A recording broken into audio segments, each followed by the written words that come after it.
Woke up at 3 o'clock in the morning and then was doom scrolling, but what can you do?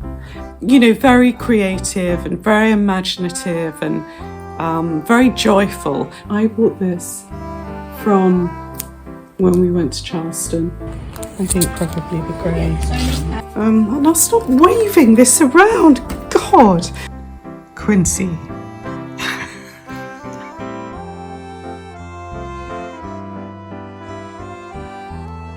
Hello. Welcome to another vlog. My name is Angie and this is Rarebirds. It's a channel, it's kind of a lifestyle channel, I guess, for people who intend to grow rather than shrink as they grow older. Yeah, so I'm actually in a complete frenzy, but I feel quite calm right now, so that's good. The reason that I'm in a frenzy is because, not that this is frenzy inducing per se, just the cameraman is coming to stay for a few days, probably coming on Saturday because he's been away. He's been in the States for a week. But I haven't even seen him since Turkey. So just because, you know, I got COVID and all of that jazz. Anyway, so he's coming probably on Saturday. Today is Thursday. And I just want to, I've got quite a lot of stuff that I need to do. So the independent stuff of him. So first of all, the fact that he's coming to stay just means, not that he's like a tidy freak or anything, but he's just quite a civilized human being. And, you know, in many ways I'm not. So I just need to have a big tidy up. And just there are certain things I need to do to make life comfortable for him. So I need to, maybe that light actually. Yeah. So he needs a light on his side of the bed. It needs a bit of a dust to say the least, but yeah, like that might work. And then what else? Yeah, just, you know, all the things that you need to do to make life comfortable, because there is nothing worse. You know, I don't like going to stay somewhere and it's just all chaos. We need to be comfortable in life, don't we? So it's about creating comfort. And then also certain things are quite important to him. So he has asked if he can take control of the sort of drinks area, and I'm very happy for him to do that. It means that I'm going to have to forego something. Hold on. So that means I have to find a new place for this, because the drinks are going to go here, and I've bought something to go on that, and I'm going to show that to you. And yeah, and I'm very happy to do that, because, well, first of all, who doesn't want to have lovely drinks made for them? But secondly, you know, sometimes you just need the things around you that are important. Because you know, in various seasons of our relationship, I would always be schlepping to his house and I'd be transporting stuff back and forth and back. Oh, and God, where's my shampoo? And, you know, da. So I just want to eradicate all of that. And also, you know, you just need a space. I remember I created a space to write because I was finishing my novel, and then it was just so important to have that.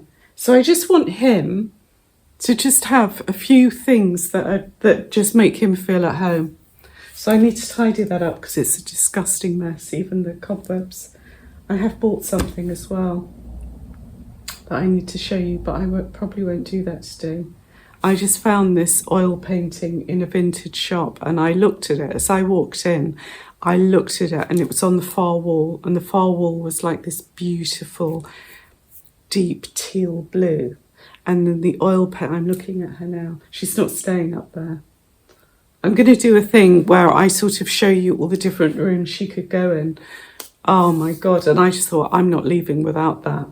And I know, but I didn't know how much it was.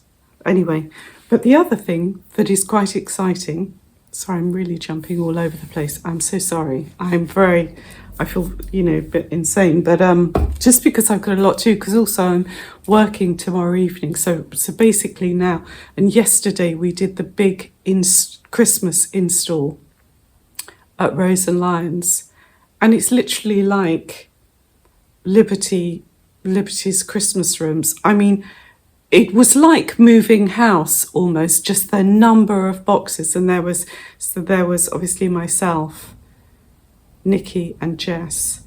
And then Nikki's younger daughter, Leah, was there, but Leah was a bit poorly. So she wasn't sort of able to do as much as she probably would have wanted to. But I tell you, it was really nice, us three older women, because, you know, we're all roughly the same age. And I don't know, it was just, we just got on with it. By the end of the day, I'm not kidding. This is why I sort of,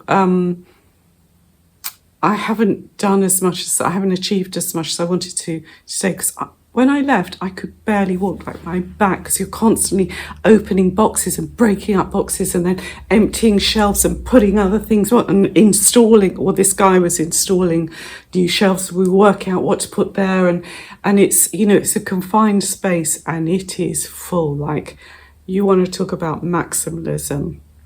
It is really full. But anyway, so we all just practically crawled to our cars. I had a lovely bath when I got home. I went to bed quite early, actually, which was nice. Woke up at 3 o'clock in the morning and then was doom scrolling, but what can you do?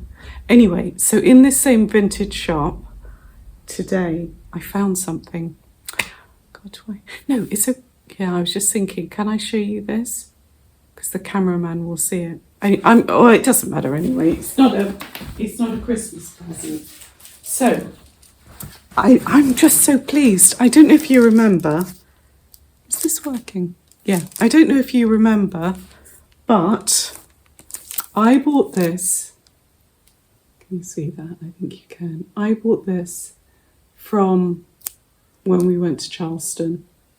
Okay. And surprisingly, the cameraman really, really loved Charleston, because he's, you know, he loves that part of the country, but also he's very into kind of Eric Ravillius style stuff, which obviously Charleston is nothing like that. But I thought, I'm going to buy that for him anyway.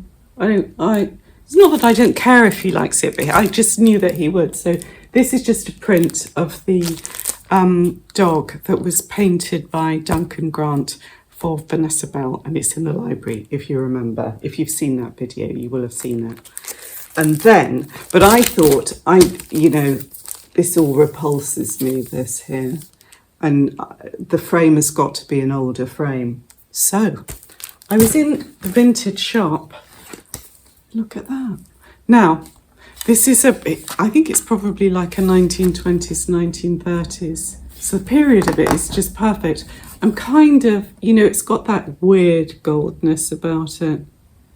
So I'm a little bit torn to whether to leave that gold or whether to actually rub it back and hand paint it. So, but look at the size. Look. It's literally perfect. So what I'm going to do, because I was just going to sort of like cut it down and shove it in there. I'm not going to do that. I'm actually going to take it to my framer, and I'm going to have a nice mount put in, and I'm probably going to actually pick a colour out of the dog for that, because I don't like this white. Because I had intended, if it had fitted the frame perfectly, I probably would cut it down and I would have just put a wash of colour on that just to tone it down a bit. But I'm really pleased. And I'm also pleased because there were two of these. So I bought both of them, and it was £15 a pair. I don't know if you can see that. So isn't that great? Anyway, so, yeah. Because it's just not easy to find a frame that, you know, works. That is that sort of, you know, the right kind of size. Obviously, this bit here is a little bit, the mount will be a little bit wider than it is top and bottom, but it's not, you know, look.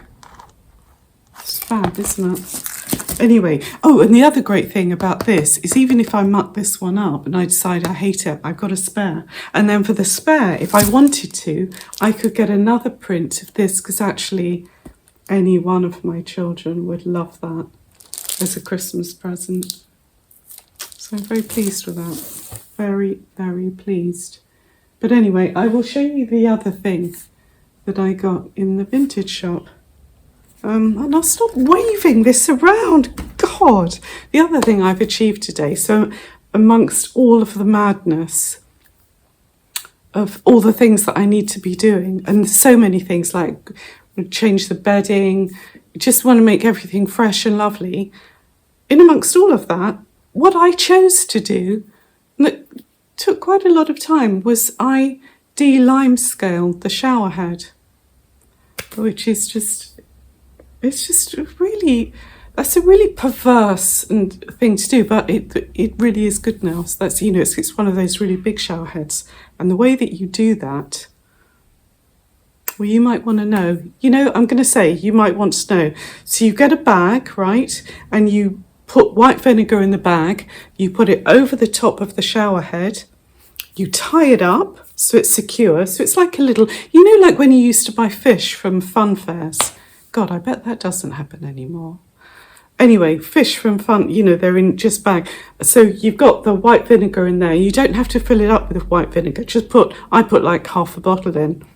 And then you just turn the shower on, fill up the bag, leave it there. I left it for a couple of hours. And then you just sort of squidge the bag around a bit. And you can see all of the limescale start to deteriorate. Well, I think that was interesting anyway. But it's worked, so it's great. Everything's great. Anyway, I'm going to show you the drinks bit now. Because weirdly enough, the trolley, which I kind of hate, oh, I don't like it now. I bought that from the same vintage shop. Anyway, I will show you. I've been trying unsuccessfully to find a good angle, but I think this is about as good as it's going to get. Okay, so just really gloving up for surgery, but literally all I'm doing is I just want to. So this is a lovely little horse that goes bye-bye. Okay, and then this is the little sort of galvanised table thing I have, but it needed a tray, and obviously it needed a tray that would be like waterproof and splashproof. So I found this. And it's nice because it's really heavy because it's glass, and it's, you know, got the felt on the bottom, and then it's actually London seams, but which I don't love, but I think that he really will. And it's just a nice kind of like slightly grimy looking grey, which I love. So, but it's all got to be cleaned. So I'm going to pop that there, and then it's really gets grubby.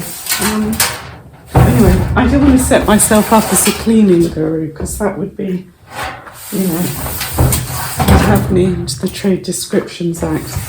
But there you go. So that's nice and clean now. And then I'm going to spray some of this on. It's just, I wish that there was smell-o-vision. This literally, gosh, it seems such an animal, and this is grubby. But this is, you know, Tracy Catalier. This is her spray. And I don't have any sort of a business relationship with Tracy at all. But her stuff is just gorgeous. It just smells so nice. And really cleans too. So I'll just give this a little clean, and then I will show you.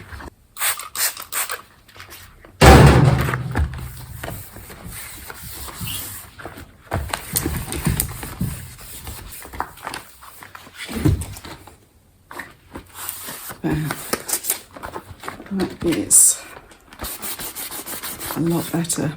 This came from Harrods, I've just noticed. And that's why it's such nice quality. Let's get rid of that. Find some scissors and then, oh, and this was £16, which is not too shabby really, is it? No, all the London seams. Okay, and I did, so yeah, it's quite nice, isn't it? And see how perfectly it fits, look, almost to the centimetre. And it's just nice and sturdy, and, you know, it's a pretty sweet deal. Very pleased with that. So that's clean. It's one job done. Only about 400 left to do. Because the other thing I have to do, which is giving me massive amounts of anxiety, is I have to, let me bring you over here. Oops. Is I have to You know that window that Jordan did? I have to paint that as well. Undercoat it anyway because the rain and the cold weather is coming in. So I've got tomorrow and the next day. But given that the paint isn't going to arrive until tomorrow, I don't know if I'll be able to do it tomorrow. So then that leaves Saturday, maybe I could do it on Sunday morning. But then Sunday morning, anyway, it's all irrelevant, but it's just a lot. Because I've got to get it painted. Got to get it painted. Anyway, we will crack on. Hi there, hi. It's the following day. I'm still tidying up. Look, I've sanded this back a bit. And yeah, I don't hate it. I don't love it, but I don't hate it. And finally, it's so bizarre because look, that colour underneath, I don't know if you can see it. It's basically sulking room pink. And all this is telling me that when I get this framed, and hang on, just finish my thought. And also some of the smudgy colours in the background, the orange background, they're also sulking room pink. And all this is telling me that when I get this framed, I should keep it. That's what it's telling me. Everything is adding up to that. So I'm going to take it to the framing shop right now. And yeah, and that's good. So I've got the book. So I'm not going to talk about the Bible of British Taste book today, even though I have got it and I love it. Look, proof, evidential proof. There we go. I love it. So, but I'm going to talk about that next week because it kind of weirdly ties in with the painting that I bought from the vintage shop, which is an oil painting and it's a portrait and I just love it. So that kind of ties in very much with that because there's so much that I want to say about that. And I was also thinking, I don't know if any of you would like it, but I'd love to just completely break down the British taste look, if any of you would be interested, because you could literally break it down into key elements that are required. But anyway, that's just a thought. So moving on to India Night.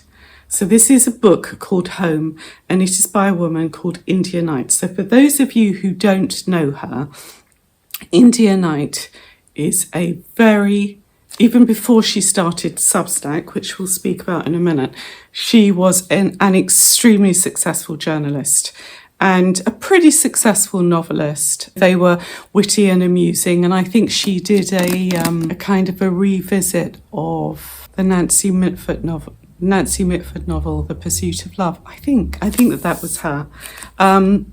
So she's always been. She's kind of. I guess she must be 60-ish, around about 60-ish now, and she is a very a woman of kind of great sass and great taste. And so a couple of years ago, she started a Substack. So prior to that, she had, style columns, interiors columns, makeup columns in, major newspaper supplements.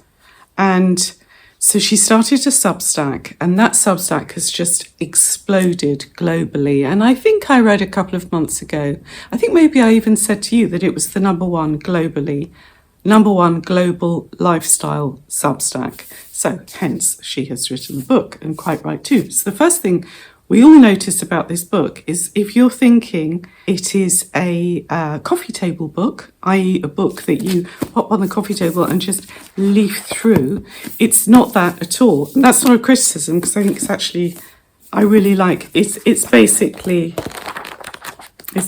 words, and there are a few pictures. So this book is both a sort of a sumptuous jewel box of creativity and inspiration, but it is also a toolkit. It's also a reference point. So, for example, in her, because I've started reading it, I've read chunks of it. So in her bit about kitchens, she, I kind of agree with everything she says, to be really honest with you. But in her bit about kitchens, you know, she talks about the beauty of a kind of an unfitted kitchen, and that you want it to be, not so functional that it loses any personality. Obviously, it has to be functional, but you don't want it to lose its personality. One of the nice things to do in a kitchen is to put a rug down. And in my last kitchen, when I lived in London, I had just a little kitchen, and I had my runner that I have here. I just ran along the length of my kitchen because it was kind of a long, skinny kitchen, and so I had that there. And so she will give you the inspiration of, hey, why don't you get a rug? But then she will also list, these are the good rugs to get, these are the good makers, and this is why, either because they're super durable, or they're washable, or they look incredibly beautiful, da da da da da. Do you know what? So that's just a little example. But I did, I hope I'm explaining it okay. And also her style is very, very, very effervescent, very easy, very, very readable. She knows her audience. She knows her audience. When I say very readable, I just mean it's super engaging, is what I mean. And one thing I was very gratified to see, so I think, which one, I don't know if she's talking, yeah, she's just talking about the foundations of a home. So one of the foundations obviously is the paint. There's a little chapter here, I don't know if you can see that says why I love pink, right? And then, you see, she not only says why I love pink, but there's actually, I just saw it, how's it gone? She's got almost like, here we go. Here we go. So she talks about the pinks that she loves, and then there's a little chart of the pinks that she loves. And very pleasing for me personally, because top of the list, I don't know if they are in preference order, is, I don't know if you can see there. Is that it? Yeah. Sulking Room Pink by Farrow and Ball, which is the colour that I have here in my sitting room. And it is just the most fabulous colour. And I do think that the right pink is the most fabulous colour to have, because it's kind of, it's like an embrace. And it's just cheerful. And this particular pink is, at the time when I was painting it, I felt like it was quite bold, but actually it's really not bold at all. The first colour that I painted was like a kind of, I think I have told you this before, so sorry if I'm repeating myself, was kind of like an eau de Nil. And it was just hideous. I felt like I was just in this kind of quite cold aquarium. Because this room is shaped, it's that kind of fat rectangle like an aquarium with big windows, and it can be a bit chilly in the winter, so it was not a good colour. But anyway, so that is, this is the book. And who doesn't love stripe? Pink and orange stripe, pink and red, just fabulous. And very, very few pictures, but these are just, and where there are pictures as well, they are just arranged like sort of postcards on a notice board. But these are, so she's talking about her kitchen, and she was saying that, keep your fruit and vegetables out. Don't, if you leave kale, some things are really beautiful. Lemons, apples, all of these things are beautiful. But even things like kale, if you put them in the fridge, you're also very likely to forget about them. Whereas if you have them out, they're beautiful, you see them, you eat them. So she's both, very creative and very imaginative and very joyful, but she's also very practical. And I guess that's because she's a rare bird of a certain age, and we come to a point in life where, we are both of those things, and those two things can run completely in tandem. You can be, and it's good to be like super practical, super capable, competent, but you can also be dreamy and and romantic, and want to create beauty and experience beauty. And it's all pretty lovely, really. So I'm actually a very big fan of this book, and I was really excited to get it, but I didn't know if I would love it. I worry that I almost don't want to read too much of it, because I don't want my own ideas and thoughts to be sort of overtaken. Do you know what I mean? I like to keep, I don't know, I would just hate to be kind of, I don't know, like an India wannabe. Do you know what I mean? But she's fabulous, you know, what can I tell you? So that's her just, you know, biopic. Which I have to say, India, if you're watching this, I saw a photo of you very recently, because I do know this pic, like I've seen it in a few of your books, and obviously it's a little bit older now. And I saw a pic of you very recently at, I think, a literary festival, and you were sharing the stage with another female writer, and you look brilliant. You look absolutely great. You look just as good as you do there. So just wanted to say that. Not that she is going to be interested in my opinion, but anyway. So there it is. That's Home by India Knight. And it's just a great little book. As I say, it's a source book and it's an inspiring book. If I can just find it really, really quickly. She had an artist paint.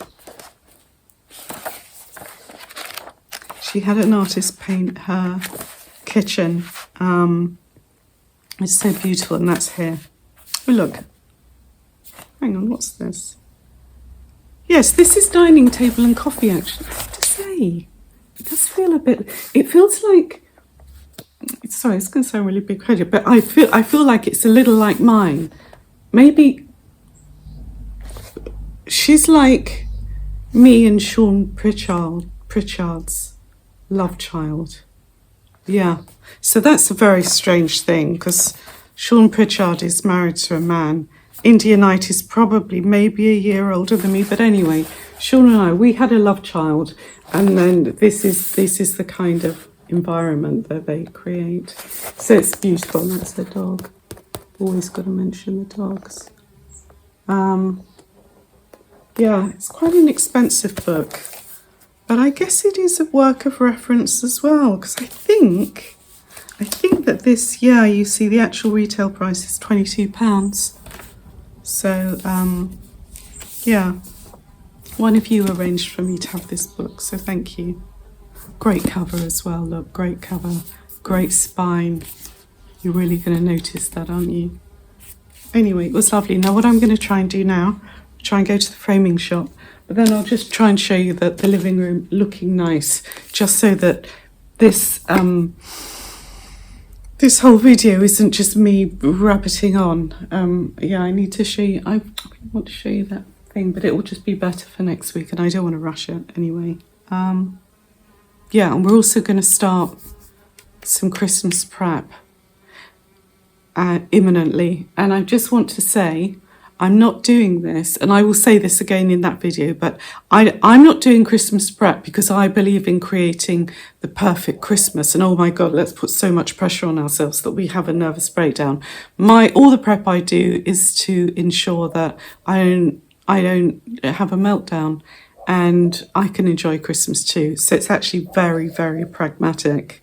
But there are just key things that you can do, which I just think the least you have to do when Christmas is actually happening, the better. If I could find a turkey that would just walk itself into the oven, I would do that, I tell you. That's mean though, isn't it? Anyway, there we go. I will be back. Right then, so I'm thinking grey.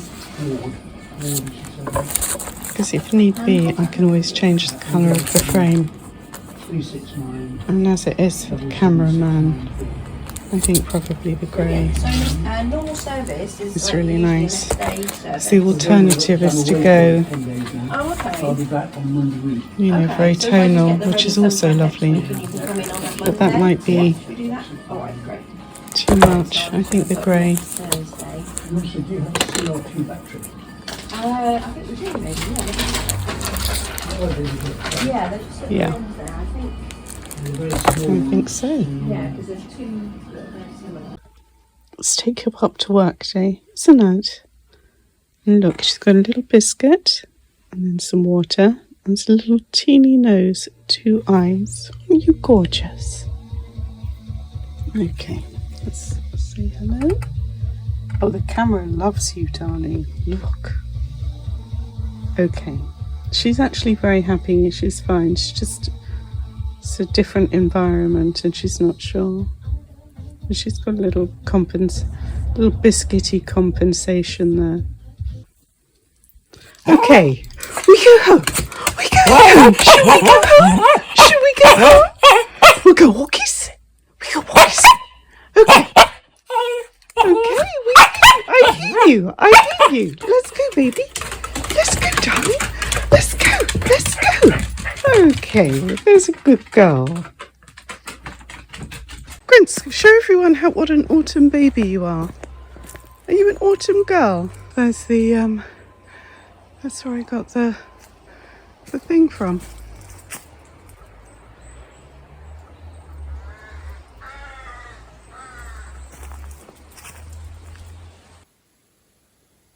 Now, have you had a lovely day? Have you had a lovely day? I think so. So you've got your little paws tucked up, a very sweet little face. We're going to take your harness off now. She's a good girl. She's a good baby. And there she is. And there she is. Look at how they're promoting a book on behalf of India Night. So India Night's new PR is Quincy. And this is your global launch. Oh, okay, no. It's okay. Okay, she didn't like that. For some, okay, everything's okay. She's a good baby. You be cozy, okay? You be cozy.